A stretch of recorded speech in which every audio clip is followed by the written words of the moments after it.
Racing just is started with top.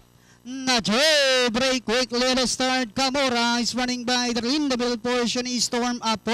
The next online Señorito Jello. No, Iana comes next. Money Machine Exceptional G in the middle portion. Getting the white strip as they make the first turn. Now is Luyang Cave. Then comes Directors Diva.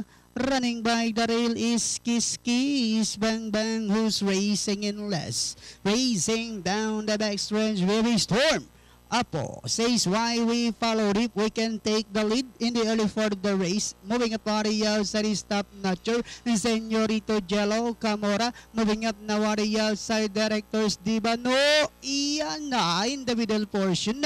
Then moving up on the outside is Luyang Cave, Money Machine Exceptional G, while Kiss Kiss Bang Bang now racing in less than the fourth turn. Heavy Storm Apo is still in control, moving up on the outside. Top Notcher, and here comes Directors Diva now moving up on the outside, and they are now entering the home stretch. Here's Storm Apo now by about 4 lengths, and in second is Directors Diva. Top Notcher, no, Yana Camora moving up on the outside now is Luyang Cave.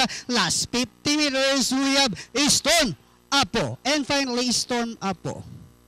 Directors Diva, Luyang Cave, then comes Camora.